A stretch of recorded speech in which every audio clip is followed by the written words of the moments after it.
Les invito a abrir las Escrituras en el capítulo 15 del Evangelio de Juan, el capítulo 15.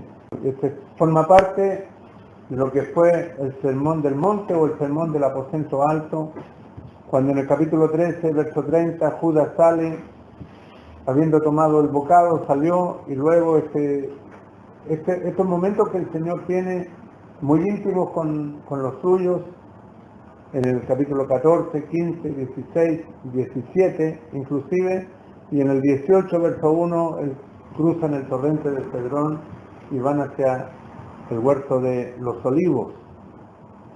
Y es en el aposento alto cuando el Señor Jesús está con los suyos en lo íntimo, allí con sus discípulos, y expone estas palabras donde Él dice: yo soy la vid verdadera y mi Padre el labrador. Todo pámpano que en mí no lleva fruto lo quitará, y todo aquel que lleva fruto lo limpiará para que lleve más fruto. Ya vosotros estáis limpios por la palabra que os he hablado. Permaneced en mí y yo en vosotros. Como el pámpano no puede llevar fruto por sí mismo si no permanece en la vid, así tampoco vosotros si no permanecéis en mí. Yo soy la vid, vosotros los pámpanos. El que permanece en mí y yo en él, este lleva mucho fruto, porque separados de mí nada podéis hacer. Primera de Corintios capítulo 3, verso 9 dice: porque nosotros somos colaboradores de Dios, y vosotros sois labranza de Dios, edificio de Dios. Así que cuando miramos las Escrituras, aquí tenemos por lo menos ya la idea de lo que el Señor quiere tratar y de lo que el Señor viene a exponer.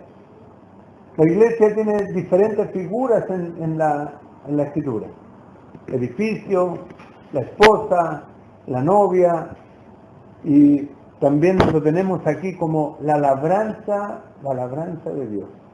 Yo soy la vid verdadera, dijo el Señor, y mi Padre es el labrador.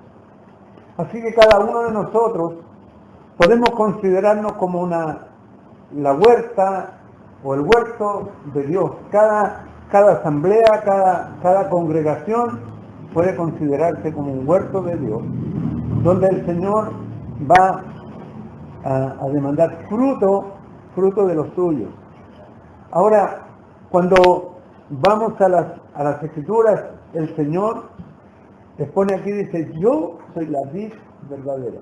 Llama la atención que el Señor lo diga de esta forma. Cuando la nación de Israel, la nación toda, era considerada también una vid. Y aparecen múltiples ilustraciones sobre esto. La vid era uno de los 7 principales cultivos de la nación de Israel. El fruto de la vid. Y también era un símbolo del pueblo mismo, porque estaban labradas las vides en las puertas del templo y también en las monedas. Y aparece el Señor Jesús. Cuando han pasado los siglos, los milenios, aparece la vid verdadera. Ahora, hay varias referencias en el Antiguo Testamento relacionadas con la vid. Ezequiel 15 dice así: vino a mí palabra de Jehová diciendo: hijo de hombre, ¿qué es la madera de la vid más que cualquier otra madera? ¿Qué es el sarmiento entre los árboles del bosque? ¿Tomarán de ella madera para hacer alguna obra? ¿Tomarán de ella una estaca para colgar en ella alguna cosa? He aquí expuesta en el fuego para ser consumida. Sus 2 extremos consumió el fuego y la parte del medio se quemó. ¿Servirá para obra alguna? Aquí que cuando estaba entera no servía para obra alguna. ¿Cuánto menos después que el fuego la hubiere consumido y fuere quemada? ¿Servirá más para obra alguna? Por tanto, así ha dicho Jehová el Señor: como la madera de la vid entre los árboles del bosque, la cual di al fuego para que la consumiese, así haré con los moradores de Jerusalén, y pondré mi rostro contra ellos. Aunque del fuego se escaparon, fuego los consumirá, y saber que yo soy Jehová cuando pusiere mi rostro contra ellos. y convertiré la tierra en asolamiento, por cuanto cometieron prevaricación, dice Jehová el Señor. Ahora, ¿cómo el Señor está viendo aquí, en el libro de Ezequiel, la vid que es el pueblo de Israel?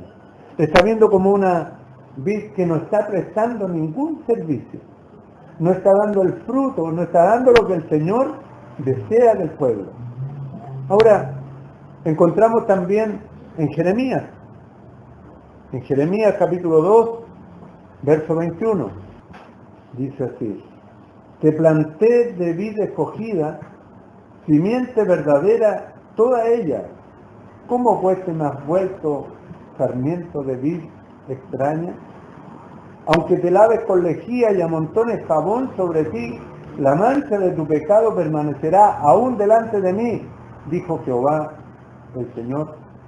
¿Cómo puedes decir, no soy inmunda, nunca anduve tras los Baales? Mira tu proceder en el valle, conoce lo que has hecho, dromedaria ligera que tuerce su camino. Anda montesa acostumbrada al desierto, que en su ardor olfatea el viento de su lujuria. ¿Quién la detendrá? Todos los que la buscaren no se fatigarán, porque en tiempo de su celo la hallarán.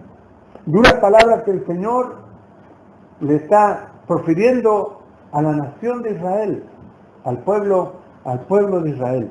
Ahora, las vides, estas vides que aparecen aquí mencionadas en Jeremías, son vides corrompidas, vides sin santidad, sin santidad.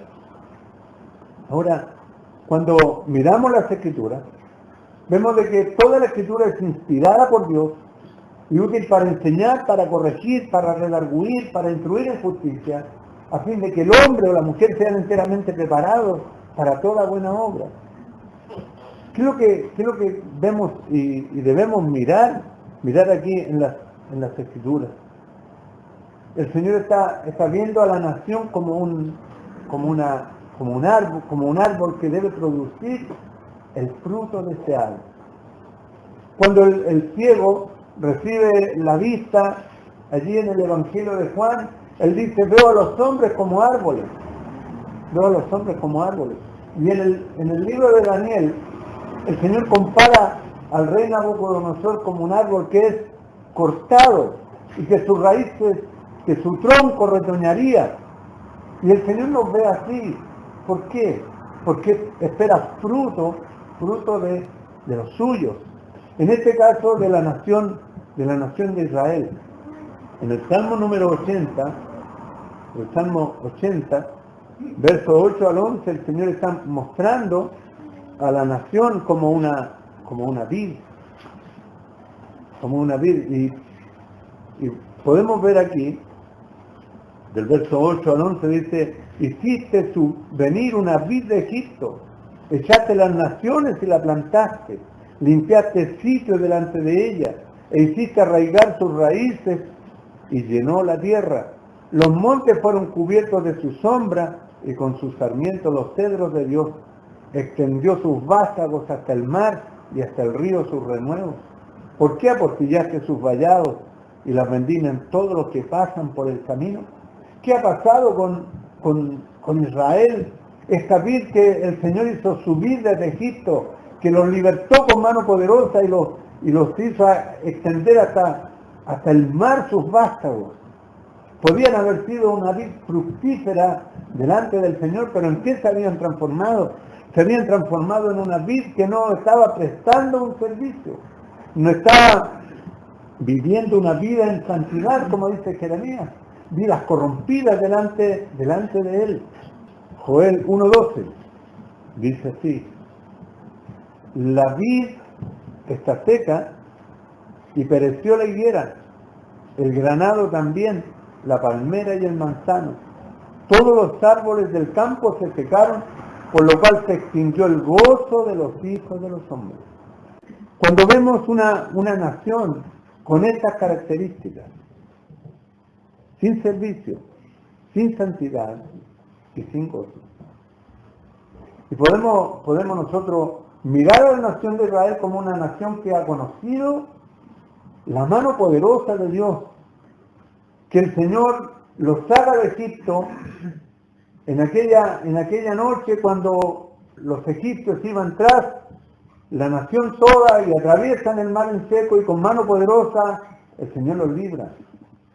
Y en el desierto el Señor les proveyó de agua, les proveyó el maná y les proveyó todo lo que el pueblo necesitaba. Ellos tenían una relación estrecha con el Señor, ninguno podía negar la existencia de Dios, ni ninguno podía negar la provisión de Dios. Ahora nosotros estamos en las mismas condiciones, aunque no hemos visto al Señor como lo vio el pueblo de Israel, pero sí le conocemos por fe y podemos tener experiencias maravillosas también en la comunión con el Señor. Ahora cuando las Escrituras nos muestran estas características, el pueblo, según el libro de Joel dice, se ha extinguido el gozo de los hijos de los hombres.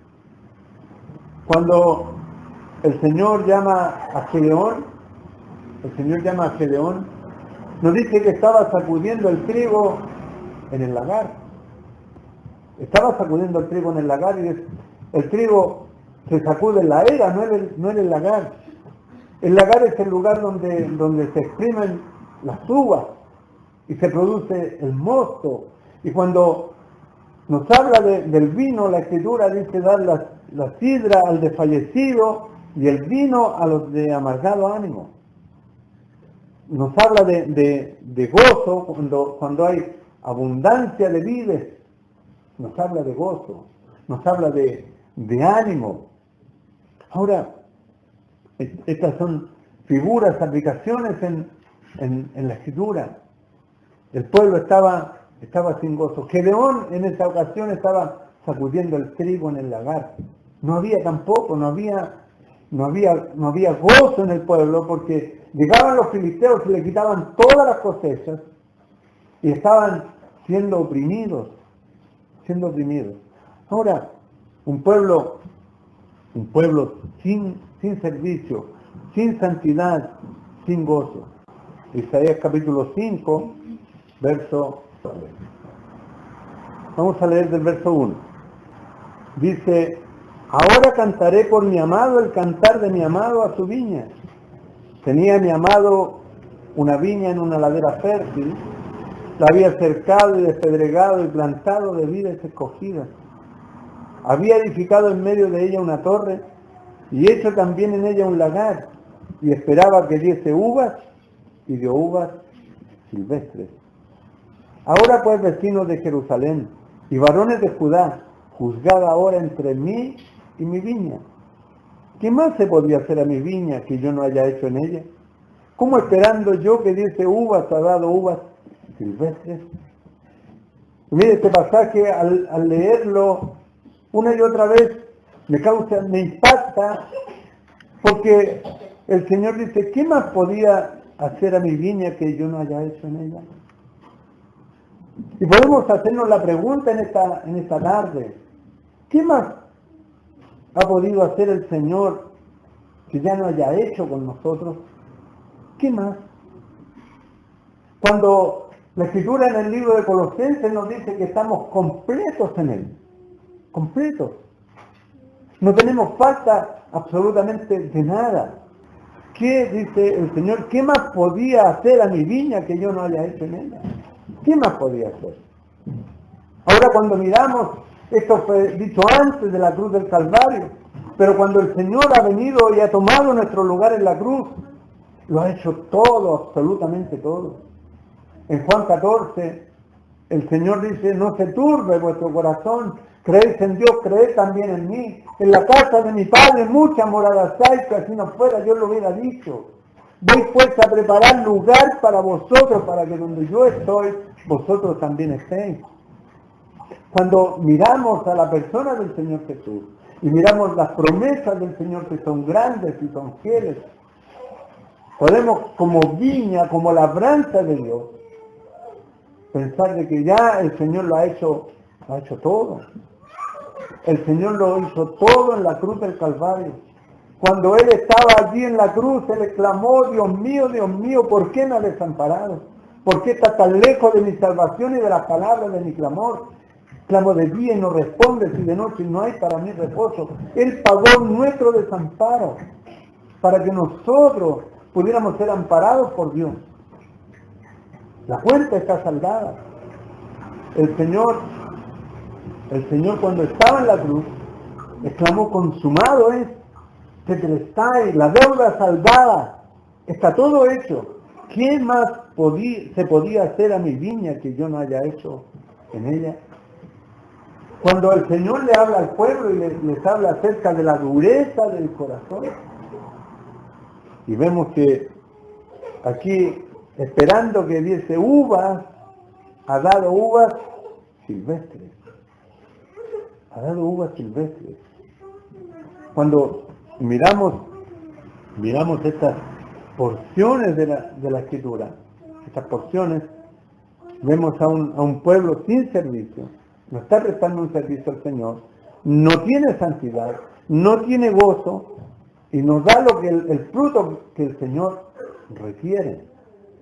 Ahora, mirando esto es que debemos analizarnos cada uno de nosotros. ¿Qué el Señor quiere de nuestras vidas? ¿Qué quiere de mí el Señor? Algunos aquí nos conocemos ya bastantes años, ya hace 23 años que me fui de aquí de Quillota. Han pasado los años. Fue la primera asamblea que entré a la comunión con los hermanos. Han pasado los años. Ahora, pero mirando nuestras vidas, analizándonos en el tiempo, hemos cumplido el propósito del Señor en nuestras vidas, porque nosotros truncamos los propósitos de Dios. El Señor lo ha hecho todo, absolutamente todo. Y el Señor nos ha dado las herramientas. El corazón es el que debe estar dispuesto. El corazón dispuesto. Cuando el Señor está hablando en Juan, dice: todo pámpano que en mí no lleva fruto, lo quitará. El pámpano es la vida. El pámpano es la rama cargadora, la que lleva el fruto. Y para que la vid produzca fruto, el labrador va a ir cortando la guía para que no le ocupen la savia del que lleva fruto.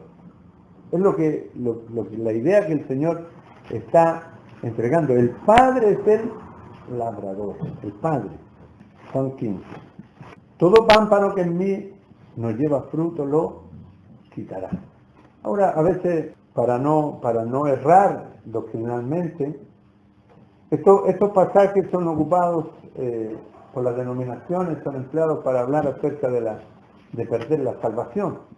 No es lo que el Señor está hablando, sino que es más bien un trato que el Señor va a tener con el creyente que no lleva fruto.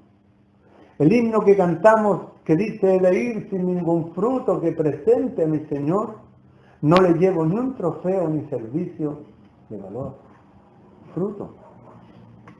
Y dice: todo aquel que lleva fruto lo limpiará para que lleve más fruto.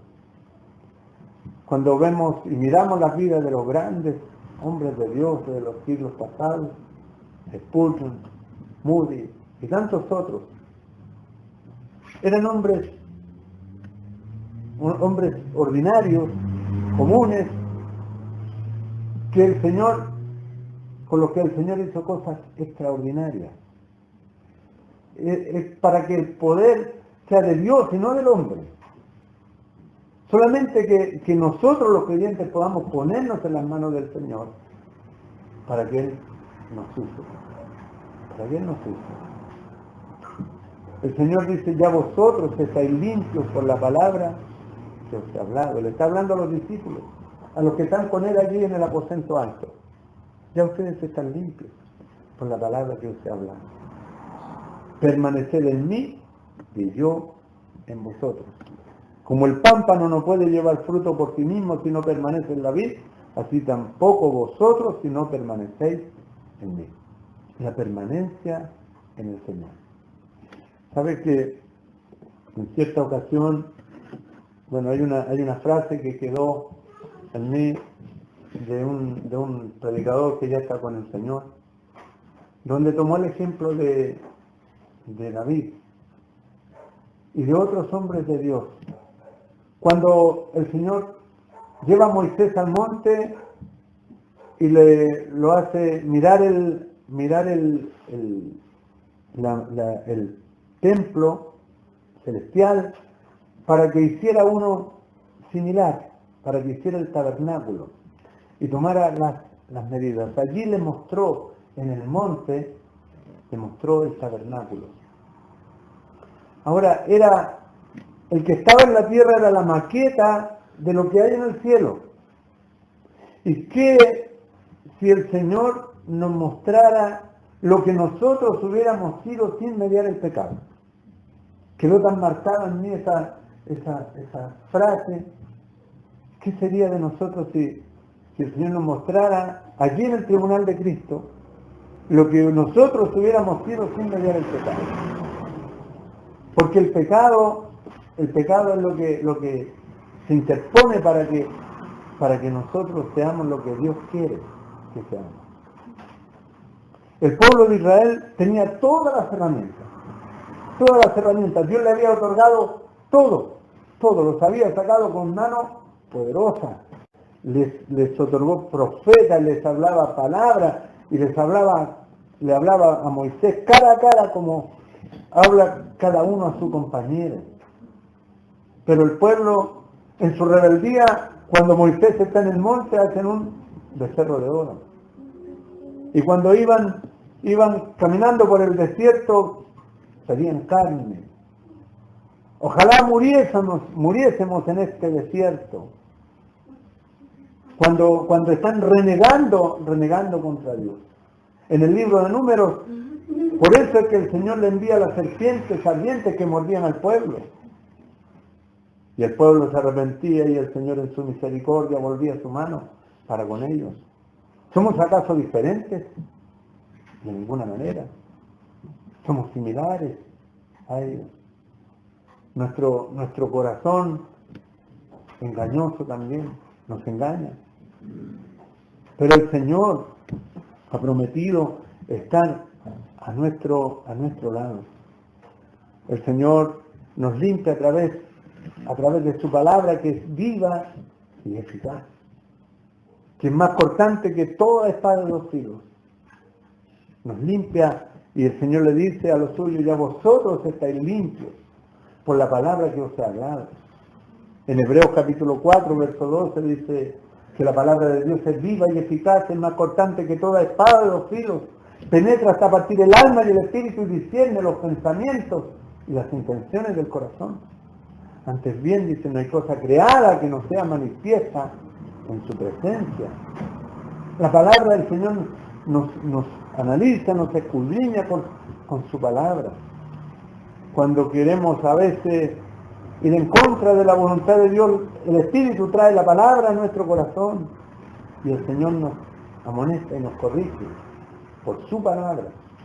Por su palabra es que el Señor va a ir trabajando en nosotros. En Isaías 55 nos muestra una figura del riego del huerto. Nosotros como iglesia, como la asamblea, 55:10 dice: porque como desciende de los cielos la lluvia y la nieve, y no vuelve allá, sino que riega la tierra, y la hace germinar y producir, y da semilla al que siembra, y pan al que come. Así será mi palabra que sale de mi boca. No volverá a mí vacía, sino que hará lo que yo quiero, y será prosperada en aquello para que la envíe. Ahora, nos muestra aquí una analogía de lo que es la lluvia y lo que es la palabra. Como desciende de los cielos la lluvia y la nieve, y no vuelve allá, sino que riega la tierra. Así será mi palabra. La palabra que cae en el huerto es como la lluvia, que va a producir, la hace germinar y producir, y da semilla al que siembra y pan al que come. Así será mi palabra que sale de mi boca. Y el Señor nos va a enviar su palabra para dar semilla al que siembra y pan al que come. Lo que nosotros hacemos acá es compartir lo que recibimos. Vamos a salir de aquí y compartimos lo que recibimos. Aquí, según la carta a los Efesios, el capítulo 4, la iglesia viene y se prepara. Porque para eso están los ministerios, para eso están los dones de Efesios 4:11. Y él mismo constituyó a unos apóstoles, profetas, pastores, evangelistas y maestros, a fin de perfeccionar a los santos para la obra del ministerio. Y el Señor entrega la palabra. Y el Señor la hace germinar y producir. El Señor lo va a hacer en los corazones. Siempre y cuando nuestros corazones estén dispuestos. Ahora, cuando vemos y analizamos qué fruto es el que el Señor quisiera que nosotros lleváramos, porque hemos hablado del fruto y hemos hablado de que el Señor demanda fruto de la nación de Israel, pero ¿cuál es el fruto? Hebreos 13, verso 15, dice: así que ofrezcamos siempre a Dios, por medio de Él, sacrificio de alabanza, es decir, fruto de labios que confiesan su nombre. Fruto de labios que confiesan su nombre. Es lo que el Señor demanda de los suyos. Y el fruto nace espontáneamente, nace espontáneo. Cuando el árbol está bien cuidado, cuando el árbol está bien regado, cuando el árbol está bien podado. Es más, hay árboles que están, yo tengo un durazno que le entra una peste todos los años, le entra una peste y da un durazno que se llama blanquillo.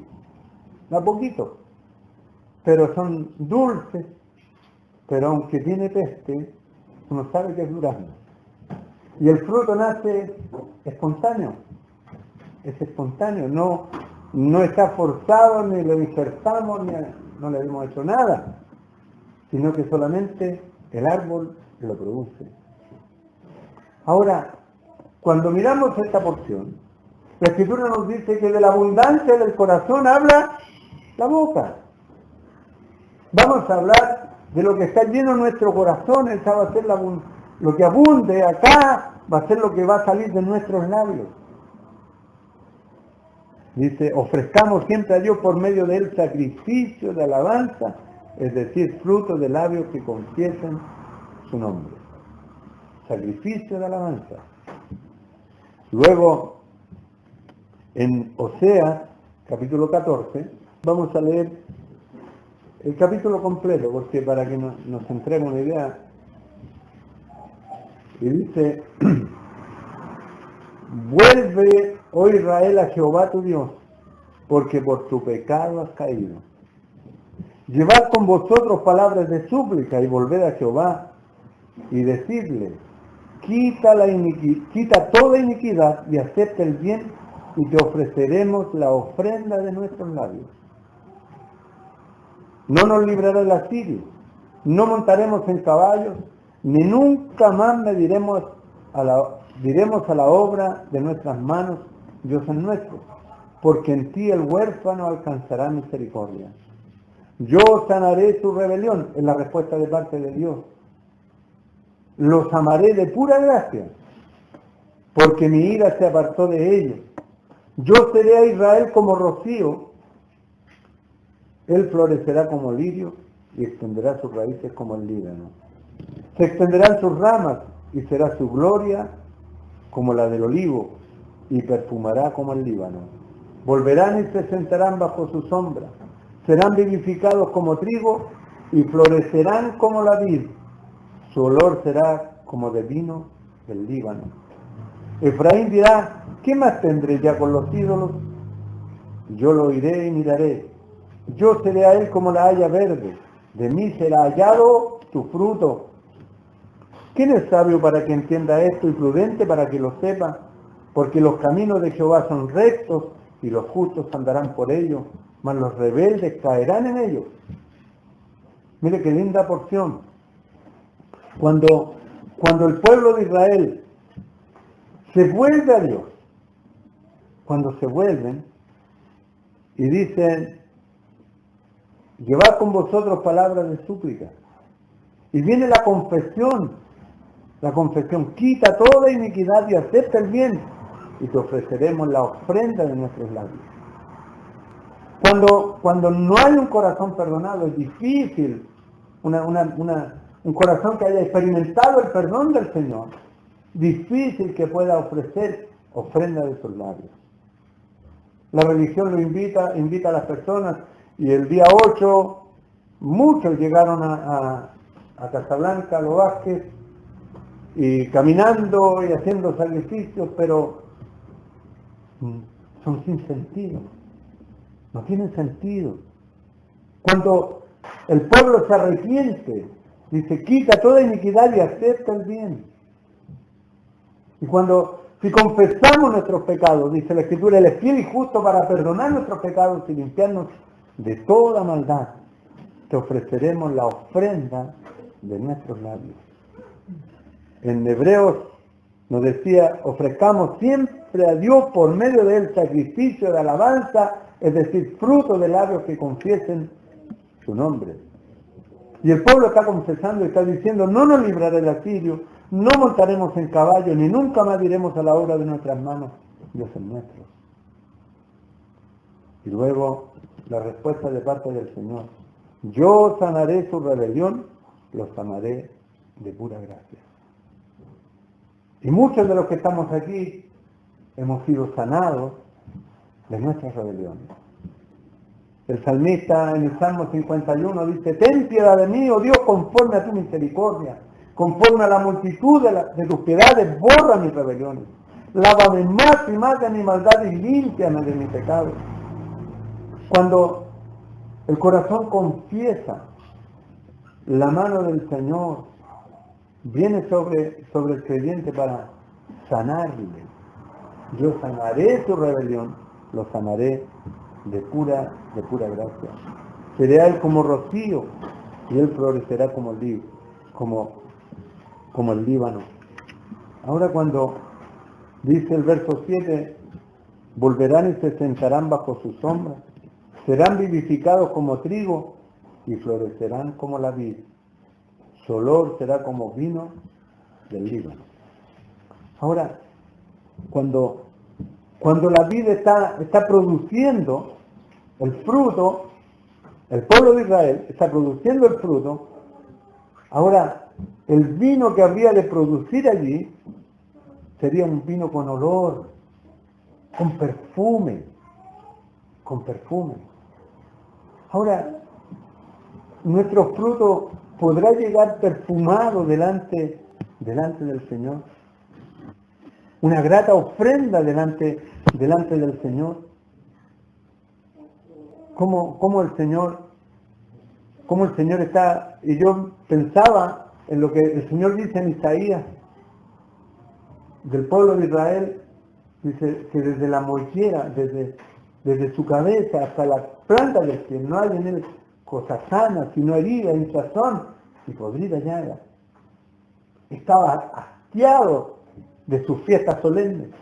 Pero aquí la cosa es diferente. Cuando el fruto sería, el vino sería como vino del Líbano, estaba produciendo un fruto con olor. La vid, la uva no tiene olor, pero como todo estaba produciendo en el valle, la uva se impregnó del olor del Líbano.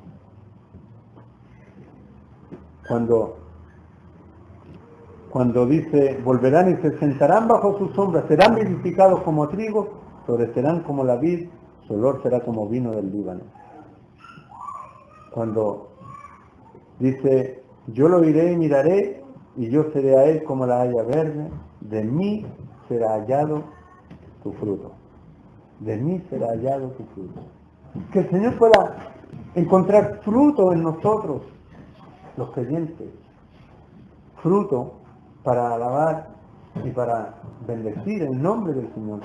Fruto de labios que confiesen el nombre del Señor. Y bueno, tenemos para hablar también de lo que es el fruto del Espíritu. Pero ese tal vez pudiera ser un tema para otra reunión. De lo que es el fruto del Espíritu en Gálatas capítulo 5, versos 22 y 23. Que puede usted leerlo en su casa. Fruto para el Señor. La vida no tiene otro sentido. No tiene otro sentido. Venir a este mundo no tiene otro sentido sino es alabar al Señor, vivir para Dios. Hemos sido hechos para alabar y bendecir el nombre del Señor. El Señor dice en el libro de Isaías, para gloria mía los he creado. Para mi gloria, dijo el Señor. Pero los hombres se apartan de Dios. Ahora, ¿quién es sabio para que entienda esto y prudente para que lo sepa? Porque los caminos de Jehová son rectos y los justos andarán por ellos, mas los rebeldes caerán en ellos. ¿Dónde entramos nosotros? ¿En los justos o en los rebeldes? Ahora usted y yo podemos mirarnos allí, justos o rebeldes, delante del Señor. ¿Cómo es nuestro corazón para con el Señor? ¿Actuamos en rebeldía? Cuando uno habla con creyentes que no asisten, hace unos pocos días hablando con un hermano, y le dice, bueno hermano, ¿y cuándo vuelve? No, es que yo en mi casa leo la Biblia, en mi casa oro, cierro mi habitación, y cierro la puerta y oro al Señor. Y cada mañana me encomiendo al Señor para que me vaya bien. Sí, pero hay una franca rebeldía de no congregarse. La Escritura nos dice, en Hebreos 10, dice, no dejando de congregarnos como algunos tienen por costumbre, y hay una rebeldía en ustedes, porque usted no quiere obedecer lo que el Señor nos manda en su palabra. Es que yo vivo para el Señor y me guardo, pero hay cosas que no quiere obedecer deliberadamente. Hay cosas que hacemos en forma deliberada que están reñidas con la palabra del Señor. Y es allí donde hay cosas que deben corregirse a la luz de la palabra y bajo la dirección del Espíritu para poder producir fruto delante del Señor. Volvernos al Señor. Volverse a Dios es el propósito que el Señor tiene cada día. Toda la Escritura es inspirada por Dios y útil para corregir, para redarguir, para instruir en justicia, a fin de que el hombre de Dios sea enteramente preparado para toda buena obra. Enteramente preparado para toda buena obra. Que el Señor nos ayude para poder producir el fruto deseado para Dios. Que el Señor bendiga su palabra en nuestras vidas.